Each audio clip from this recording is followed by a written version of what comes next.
যে মা নিজের জীবনকে উৎসর্গ করে সন্তান লালন পালন করেছেন, যিনি দিনের পর দিন ভাতের থালা হাতে ঘুরেছেন বাড়ি বাড়ি, এক মুঠো ভাতের জন্য হাত পেতেছেন কেবল নিজের সন্তানদের মুখে দুটো গ্রাস তুলে দিতে, আজ সেই মায়েরই আশ্রয় মুরগি রাখার খোপে, যেখান থেকে ভেসে আসে স্যাঁতস্যাঁতে গন্ধ, জমে থাকা বৃষ্টির পানি আর দিনভর দুঃখে ভিজে যায় এক জনম দুঃখিনী মায়ের কান্না।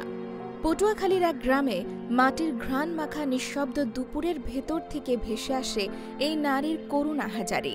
এই বাস্তবতাও তিনি জানেন, তার কান্না আর কেউ শুনবে না, কারণ এই কান্না এখন আর কারো কানে পৌঁছায় না, এমনকি তার সন্তানদের কানেও না।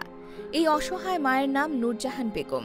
একসময় হয়তো তিনি কারো মা ডাক শুনে ঘর ছেড়ে ছুটে যেতেন। একসময় এই মাই ছিলেন এক পরিবারের ভিত্তি, কিন্তু সেই ভিত্তি আজ পচে গেছে সময়ের অবহেলায়। ছেঁড়া কাঁথার মতো ফেলে দেওয়া হয়েছে মুরগি রাখার খোপে। ভাবা যায়, একজন গর্ভধারিণী মা আজ আশ্রয় নিয়েছেন মুরগির খোপে। বাড়ির উঠানে কাঠ, টিন আর মাচার জোড়াতালি দিয়ে বানানো একটি ছোট্ট কুঠুরি, যার এক পাশে অর্ধেক ছাওয়া, অন্য পাশে উন্মুক্ত। সেখানেই দীর্ঘদিন ধরে বাস করছেন এই বৃদ্ধা মা। কাঁথা নেই, বালিশ নেই, এমনকি বাতাস চলাচলের ন্যূনতম ব্যবস্থাও নেই।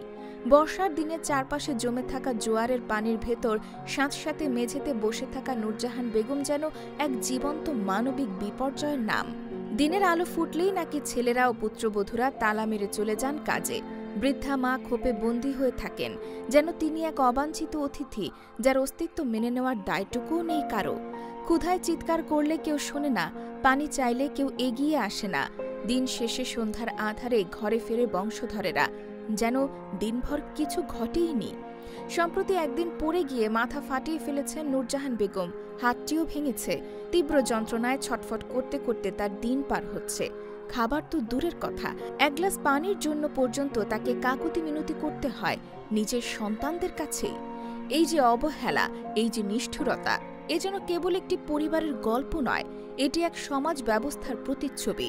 যে সমাজের সন্তানের সফলতা গর্বের, কিন্তু সেই সন্তানের মায়ের কান্না হয় বিব্রতকর।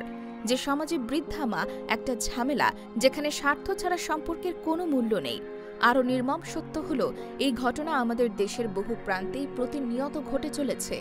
বহু মা আজ সন্তানদের সংসারে অপ্রয়োজনীয় হয়ে দাঁড়িয়েছে।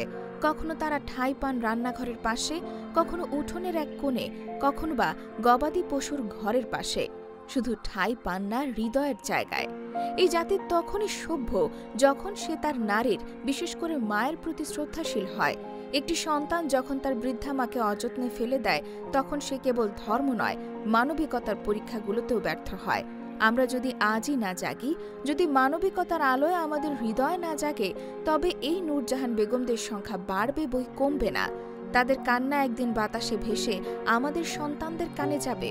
সেদিন ইতিহাস হয়তো ঘুরে দাঁড়াবে, কিন্তু বড় দেরি হয়ে যাবে। সন্তানকে বড় করতে গিয়ে যে মা নিজের সমস্ত জীবন বিসর্জন দিয়েছেন, সেই মা কি শেষ বয়সে একটু যত্নের অধিকারী নন?